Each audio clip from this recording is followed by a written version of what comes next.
Test. We're good? Okay. All right, so we'll go ahead and get started. We're in Micah chapter 2 tonight.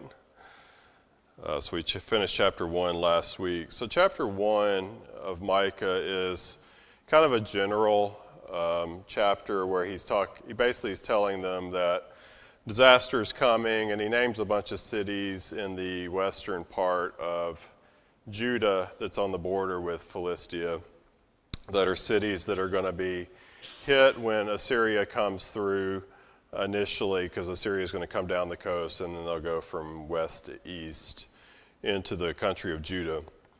So he mentions a bunch of those cities, and then the very last verse he calls those cities children of Jerusalem, and how Jerusalem's sin is the result of these smaller cities suffering from due to the lack of leadership in Jerusalem. But as you move into chapter 2 and the rest of the book, he's going to get more specific. And as we get into it, it's going to start sounding a lot more like Amos and Hosea did. So a lot of the same things that Amos and Hosea talked about, Micah is going to start talking about the same stuff. So as we read through it, you'll start to notice a lot of this sounds very similar, things that we've heard before. But I wanted to start tonight by actually reading Psalms chapter 1, verses 1 and 2, because it's going to be relevant to what we're going to see here in Micah chapter 2. So Psalms chapter 1, verses 1 and 2 says, "Blessed is the man who walks not in the counsel of the wicked, nor stands in the way of sinners, nor sits in the seat of scoffers, but his delight is in the law of the Lord," and this is what I want us to focus on, "and on his law meditates day and night." So according to Psalms, the blessed man is the person who meditates on God's law both day and night. So with that in mind, we'll start Micah chapter 2, and we'll see right out of the box that this is not what they're doing. Okay. So in the verse 1 of chapter 2, it says, "Woe to those who devise iniquity and work out evil on their beds. At morning light they practice it, because it is in the power of their hand."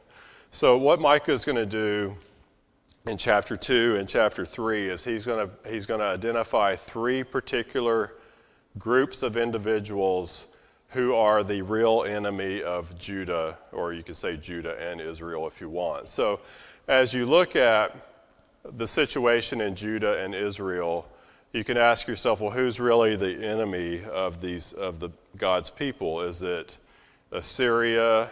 Will it be Babylon later on? Or is it God himself? Or is it somebody else? Well, God will identify himself as their enemy because they've broken the covenant. Assyria will obviously be their enemy as well. But who's really the main enemy of these two countries? It's the people themselves, okay? All of their troubles is because of their sin, and it's because they don't obey God's word. So if they had followed God's law, none of this stuff would have happened. God never would have become their enemy, and countries like Assyria and Babylon and so forth would have never been involved with them. And so if you ask yourself who's really the enemy, well, the real enemy is them. They themselves are their own problem. And so Micah is going to identify three different sectors or groups of people inside the country that are the real problem, okay? And so here in chapter 2, verse 1, he identifies one group. And this group is the wealthy individuals, okay? So the wealthy people, and he's specifically talking about Judah here. So the rest of the way, we'll just assume we're talking about Judah, just to make it simpler. So just like Amos talked extensively about social justice and how the wealthy people oppress the poor people inside of Israel, Micah is going to pick up that same idea, and he's going to start talking about how the wealthy people of Judah are oppressing the poor people of Judah. And so in chapter 2, verse 1, what are the wealthy people doing? Are they doing what Psalms chapter 1, verses 1 and 2 suggests, which is the blessed man meditates on the law of God both day and night? And the answer is no, that is not what they're doing. What are they doing instead? It says, "Woe to those who devise iniquity and work out evil on their beds. If you want to ask somebody, where is their heart really at? What is it that excites you? What gets you motivated about things? Ask them, what do you think about before you fall asleep at night? What do you think about when you're just driving down the road? What do you think about when you're daydreaming? And if it's not things related to God, at least some of the time, maybe you need to ask yourself if your priorities are in the right place, okay? So what are these wealthy people doing? Are they meditating on God's law as they lay in bed at night before they fall asleep? The answer is no. That is not what they're thinking about. What are they thinking about instead? They're thinking about how they can rip off the poor people in their country so that they can make more money. Now, back at that time, what was the money wrapped up in, or what determined an individual's wealth? In our terms, we would say it was real estate, okay? So it was property. And so if you had land, then you could grow crops and so forth, and you could make a living. And that was really where the value was, or the wealth was. It was tied up in the land. But when you go back and you ask yourself, well, who did the land belong to? The land is really God's, okay? He gave it to the people. When they went in and conquered the land was split up amongst the 12 tribes. And then within the tribes, different clans of families got the individual land. But the land was really God's, but God allowed them to use it. And so the land was divvied up to the individual families. And so if for some reason a family could not maintain the land, or they became indebted and needed to sell their land to pay off their debts, they could do so, but the land would fall back to the family during the Jubilee year, so that the land never really was lost from the family permanently, okay? What is happening here? Well, what's happening here is the wealthy people are devising ways to take the land from their fellow Judean citizens, but with the intent of taking it from them permanently, okay? They don't intend for them to get the land back. So they're laying in bed at night plotting, how can I steal the land from my neighbor? And in effect, if you're stealing it from your neighbor, you're really stealing it from God, because the land is really God's land, okay? So are they sitting in their bed at night contemplating the God's law like Psalms 1 verse 2 suggests they should do? No. They're sitting in bed at night thinking how they can sin, basically, okay? So as we look back in chapter 1, what is the real problem with the people? The problem is bad leadership, okay? What is the problem in our country today? Bad leadership. What do our leaders do at night when they lay in their bed before they go to bed? Do you think they meditate on the law of God before they fall asleep? No. I can guarantee you they are sitting in their bed thinking of how they can devise evil plans, okay? Not all of them, but some of them.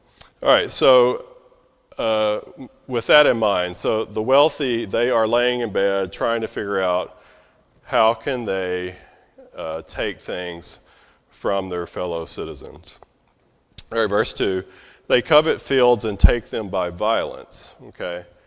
Now, if you ask yourself, you know, we saw in Hosea, a big problem in Hosea was idol worship.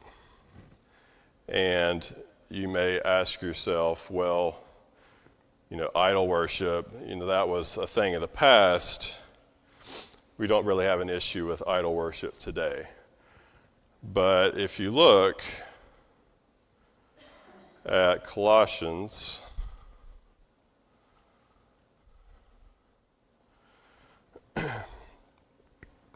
chapter 3, verse 5, it says, "Put to death, therefore, what is earthly in you, sexual immorality, impurity, passion, evil desire, and covetousness, which is idolatry." Okay? So the Apostle Paul says in the Colossian letter that covetousness is idolatry. Okay? So is idolatry alive and well today in our country? The answer is absolutely yes. Okay? It is alive and well. How many people in our country covet other things and what other people have? Okay, so verse 2, they covet fields and take them by violence, also houses and seize them. So they oppress a man in his house, a man in his inheritance. So the issue of taking the land from somebody is bad enough, but what is the real damage that it does? It's a multi-step process or problem. One, yes, you take the person's land from them, they lose their ability to make a living. But it's not that simple, and that's not the only problem. If you take the person's land, then they have to go into servitude, and they basically function as a servant or a slave to be able to survive. But your position in the community was tied to owning land, okay? Much like our country was in the early days. You could only vote if you were a landowner or so forth. Well, it's the same kind of thing here. If you didn't own land, you didn't have any social standing, okay? So when the wealthy people are stealing the land from the poor, they're not only taking their means of making a living, they're removing them from the social picture, okay? So if the person has land, they therefore can't appear to help make decisions for the community. They're completely removed from any type of authority or ability to influence anything that's happening in the community. So the more land the wealthy gets, the more they're able to continue to do more and more and more, because the only people that are making decisions are all the wealthy people, and you eliminate the competition, okay? So it's a multi-step problem. You're taking their ability to earn a living, but you're also taking away their standing, and you're eliminating that family from influencing the community, okay? So it's a major problem. So how is God going to react to that? Verse 3, therefore thus says the Lord. Anytime you see that language, this is a prophetic announcement is about to occur, meaning this message is from God coming through the prophet.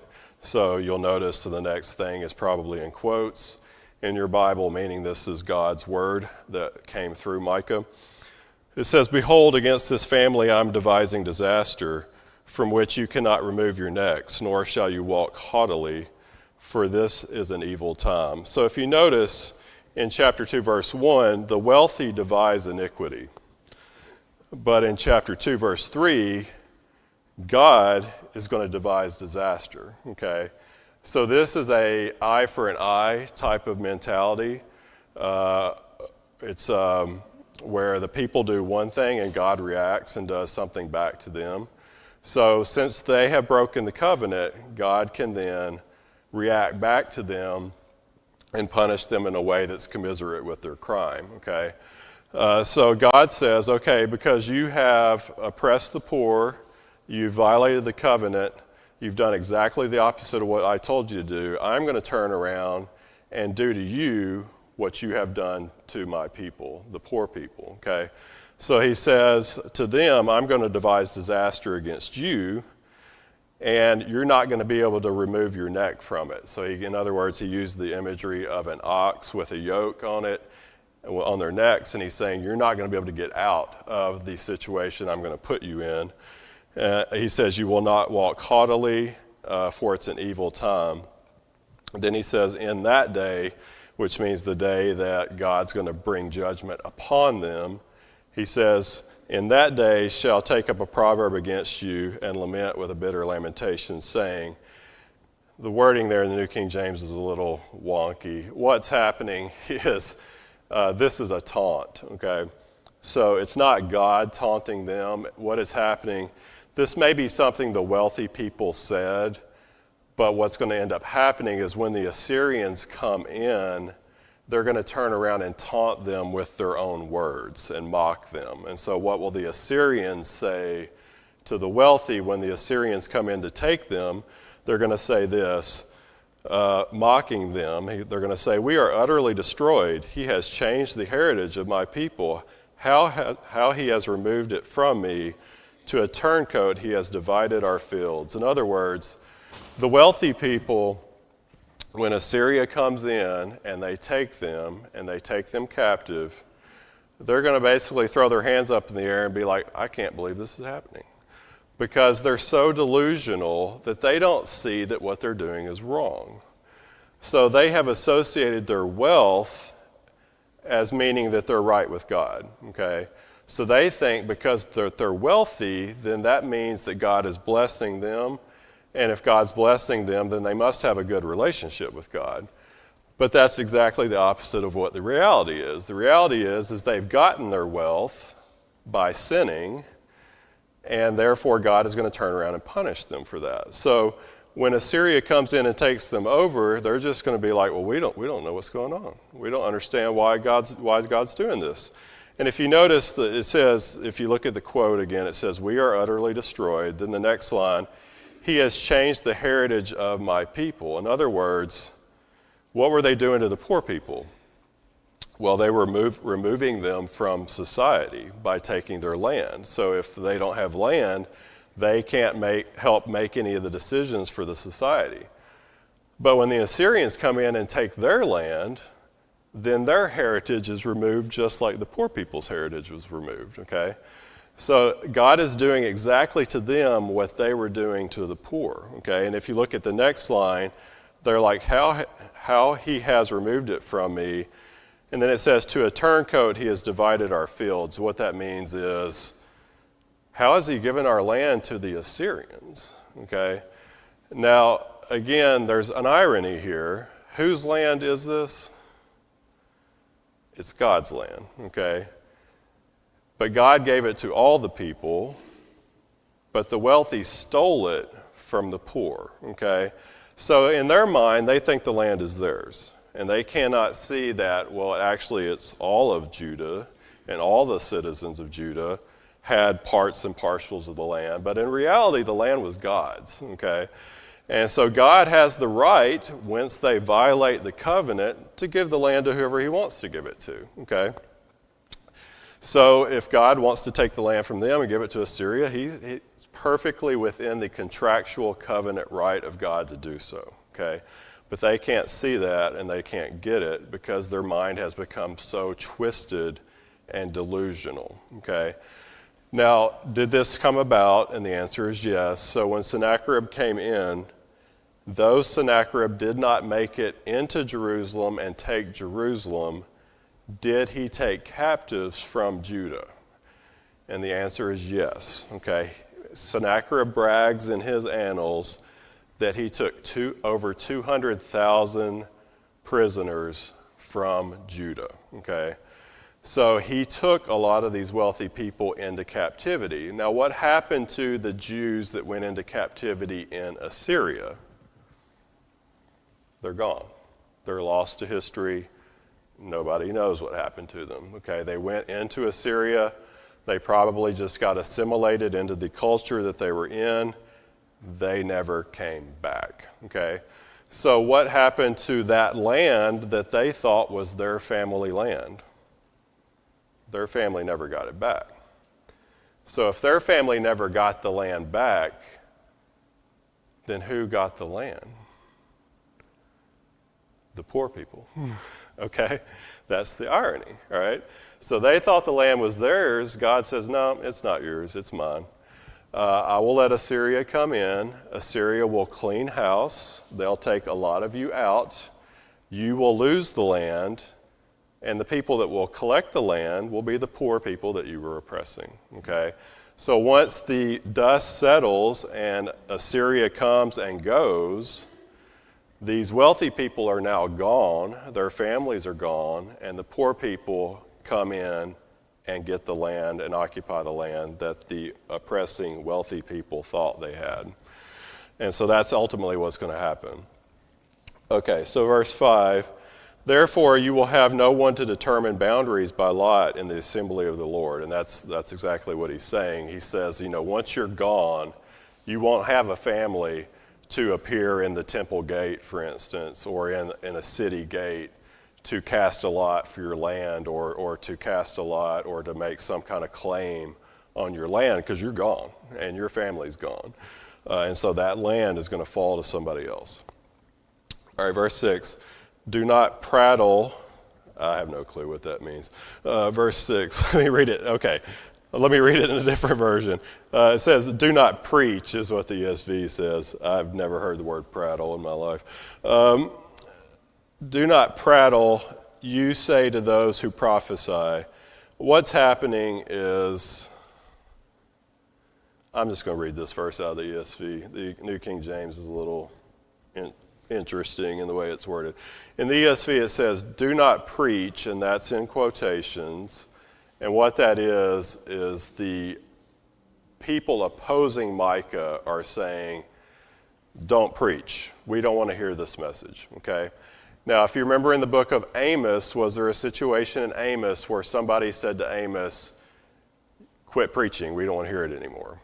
And the answer is yes. If you remember, the chief priest at Bethel encountered Amos and told him, quit speaking, you're causing a ruckus, we don't want to hear it, why don't you just go back to Judah and let them pay you money in Judah for this? And the same thing's going to happen here in Micah, okay? So the opponents of Micah say, do not preach, and then it should be closed quotes, and then it says, thus they preach, which means that's Micah saying that me and the other real prophets aren't going to listen to you. We're going to keep speaking what God tells us to say. And then the quotes again will say, one should not preach of such things, disgrace will not overtake us. And so that's the opponents of Micah again speaking. So what's happening is the opponents of Micah, whether these are the people, the leaders, or the false prophets, or all of the above, are saying, we don't want to hear this message. Don't go around telling this message. This is a false message. People don't want to hear this. Why don't you just stay quiet? And then they go on to say, not only quit speaking, but this isn't going to come true. They say, disgrace will not overtake us. In other words, we're fine with God. We have a good relationship with God. God is not going to let us fall as a nation, okay? And you could say that that's how most Americans believe life is going to be, is that we will never fall as a country, regardless of whatever we decide to do. So verse 7, it says, you who are named the house of Jacob, is the Spirit of the Lord restricted? And then it says, are these his doings? This is Micah now responding to them and saying, basically, really, you think that you have a good relationship with God, that God will not do these kind of things to you. And then he goes on to say, do not my words do good to him who walks uprightly? In other words, if you're a righteous person and you hear what Micah has to say, are you going to listen to him? And the answer is yes. Okay, your ears are going to perk up, and you're going to take heed to what Micah is saying. Okay, because you will realize that what he's saying is true. But if you're unrighteous, this is all going to sound like foolishness. Okay, and you're not going to listen to any of it. And this is the same situation in our culture today. Righteous people will believe the truth, and unrighteous people will believe whatever they want to believe. Okay, and so Micah is basically making the point, if you were righteous, you would be listening to me, but you're not, so you don't. And then verse 8, he says, lately my people have risen up as an enemy. You pull off the robe with the garment from those who trust you as they pass by like men returned from war. And that's just another way of him continuing to say, that you are oppressing the poor people, you're taking the robe from somebody. So at that time, if you had a debt, you could give one of your garments as collateral for that day, and then you would collect the garment that night. And it was just sort of a means of collateral. And so he's saying that, you take the robe from somebody, and you're basically oppressing them and so forth. And then he goes on to say, verse 9, the women of my people you cast out. Okay, so how bad does a person have to be that you're willing to steal land from a woman, particularly if she's a widow, and kick her out of her house and off her land so you can take the land from her, okay? But he says in verse 9, the women of my people you cast out from their pleasant houses, from their children you have taken away my glory forever. And my glory there means the land. You're taking the land away from the rightful people that God gave it to so that you can gain wealth for yourself. Okay, so what is God going to say in response to that? Well, God, through Micah, is going to say what happens in verse 10. And he says, arise and depart. In other words, he's talking to these wealthy oppressors, and he basically says, you need to get out. Okay, you need to get out of the country. Assyria, because Assyria is going to take you. Okay, he says, arise and depart, for this is not your rest. Because it is defiled, it shall destroy. Yes, with utter destruction. So in other words, he's telling them you're going to be punished for your behavior, okay? You're going to end up being taken out of the country into captivity because of what you've done. Verse 11, if a man should walk in a false spirit and speak a lie, saying, I will prophesy to you of wine and drink, even he would be the prattler of this people. Again, I don't know why they use the word prattler. What he's saying is, he's basically saying, if I would have come to you with a false message of something that you like to hear, especially if I came in talking about drinking and partying, and it was something that you liked, even if it was false, you would have listened to me, okay? But the fact that I come in and tell the truth, not only do you ignore me, but you try to defame me and prevent other people from listening to me, okay?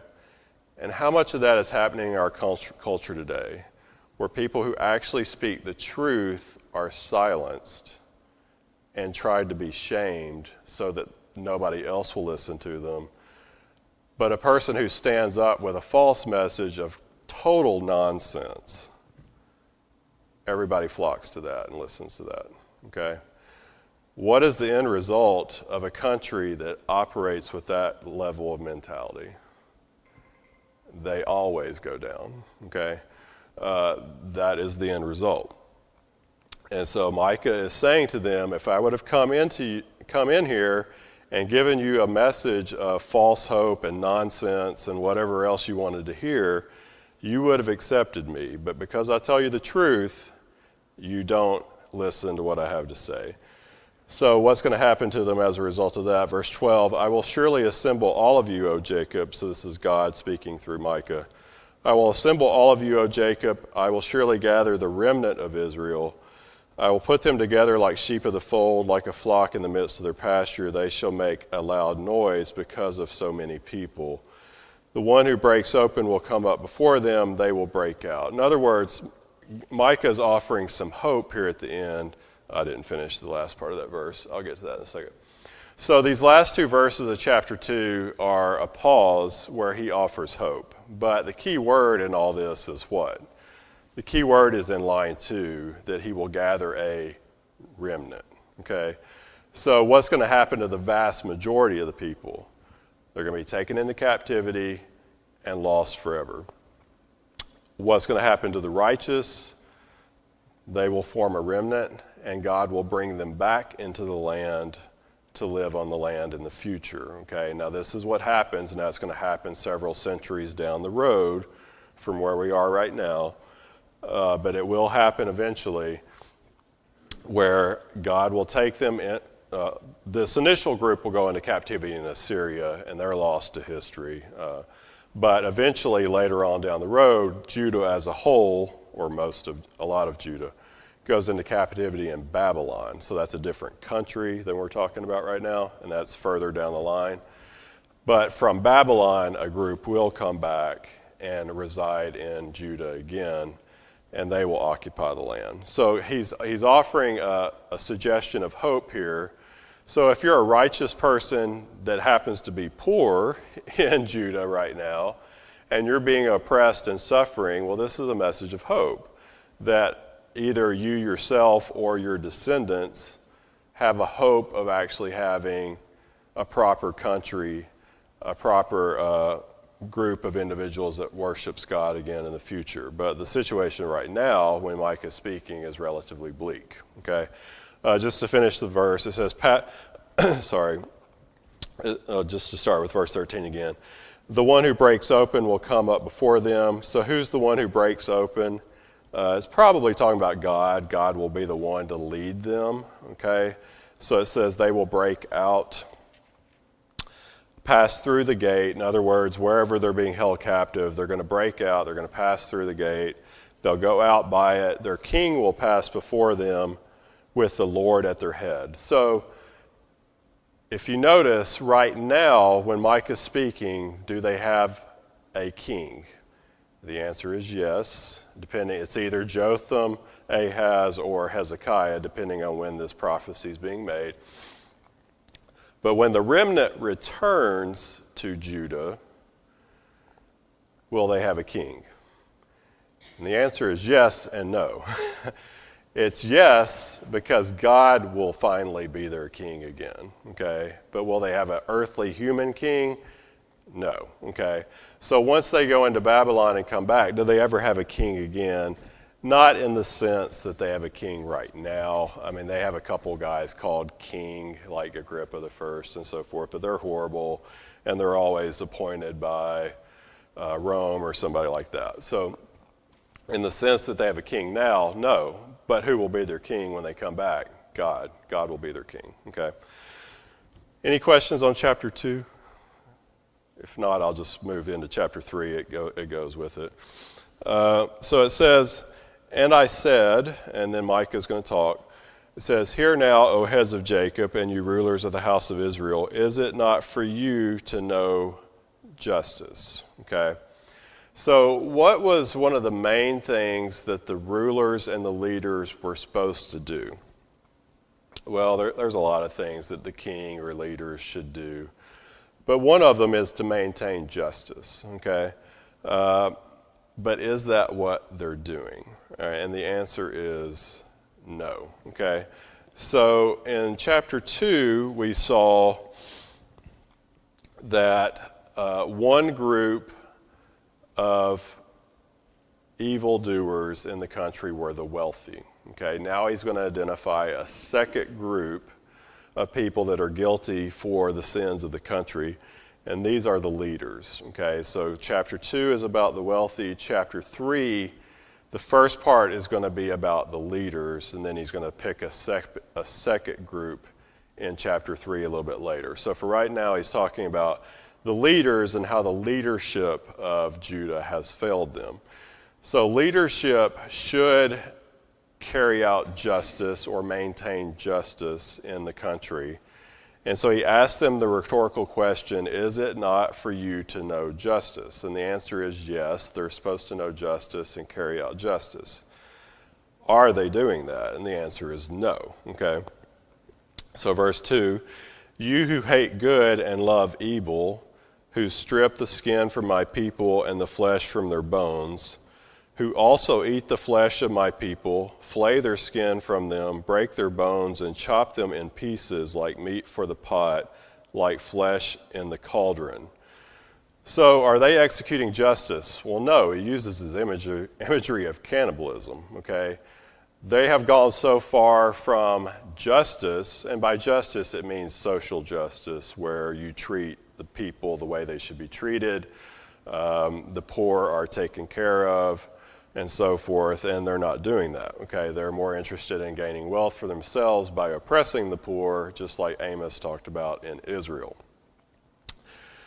So they are not interested in justice, they are interested in themselves, and they are willing to oppress the poor to the point that Micah uses the imagery of them being cannibals, okay? Now, they're not literal cannibals, it's a figurative statement, but it just gives you the idea of how far they're willing to go to satisfy their own greed and punish or extort or oppress the poor people in their society. So what's going to happen as a result of that? Verse 4, then they will cry to the Lord, but he will not hear them. So who is the ones crying? Well, these are the wealthy people and the leaders, not the poor. So when are the poor people going to cry? Well, he says the word then, so he's referring to a day of judgment that's coming, okay? When is this day of judgment? It's going to be when Assyria comes in, takes them captive, and takes them away. And when that day comes, these wealthy people and these leaders are going to cry out to God and say, God, save us. And what's God going to do? He will not hear them, okay? This is retributive justice. They have broken the covenant. They did not hear the cries of the poor people. Since they broke the covenant, God is no longer obligated to keep up his end of the covenant. So just like they didn't hear the cries of the poor, when they cry out to God, God is not obligated to hear their cries either, okay? This is an important message for us to hear. If we do not keep our end of the covenant, God is not obligated to keep his end of the covenant, okay? So if you don't want to do the things that God expects of you to do, don't expect God to do the things for you that you want him to do, okay? And that includes your own salvation, all right? So they have broken the covenant. God is not going to hear them when they cry out. So verse 4, the third line, he will even hide his face from them at that time because they have been evil in their deeds. God's not going to listen. He is going to allow them to go into captivity and never come back. Okay. Verse 5, thus says the Lord concerning the prophets who make my people stray. Now he's talking now about the false prophets, okay? So in Judah at this time, you would have a lot of people that claim to be prophets. Now it seems to indicate that the people he's targeting right now may have actually been legitimate prophets at one point, but they have strayed from that, and they started listening to their own thoughts instead of what God wanted them to do. Maybe they got greedy or whatever the case. That's probably what it is, or at least part of it.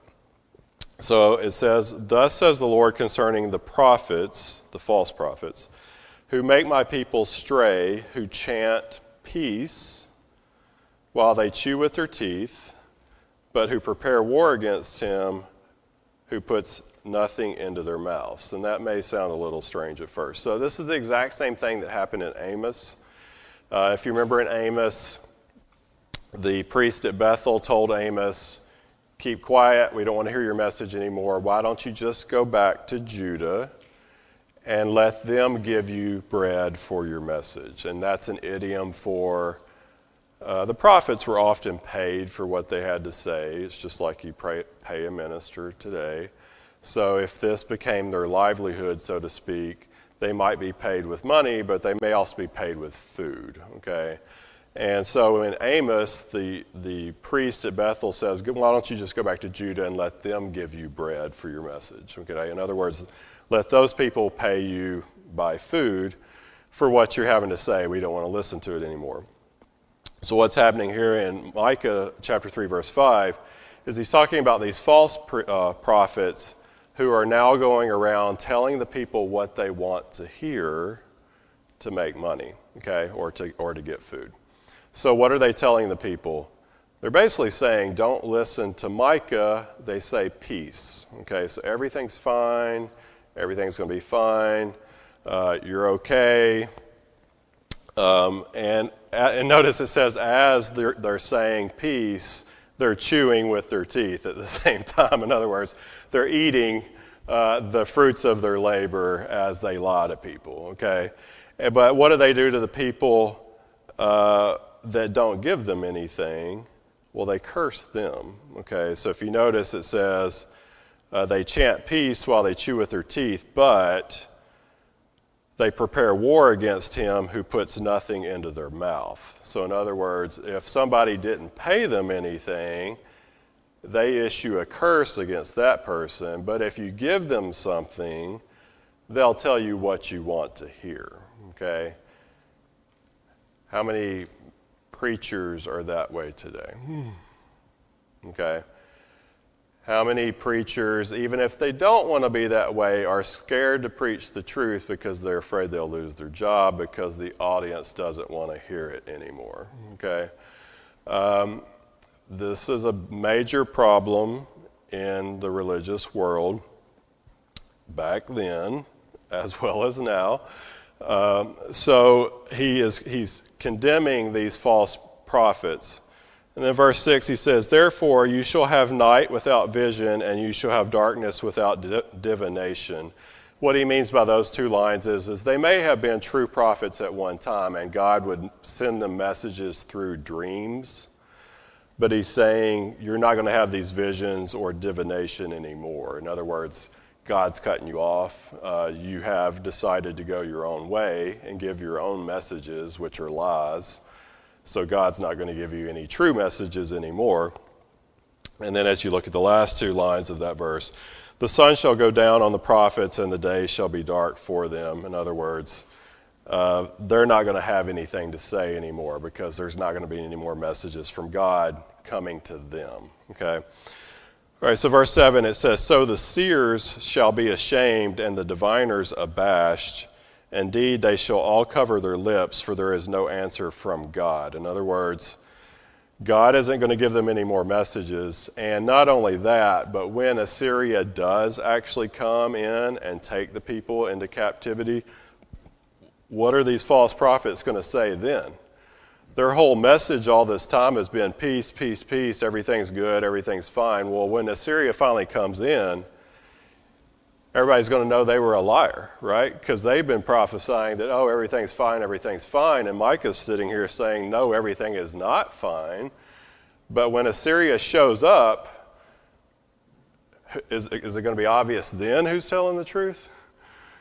Well, the answer is yes. Okay, so they're going to be found out in time, but unfortunately, at that point, it's too late. Okay, and the same thing is true today. Who do you listen to?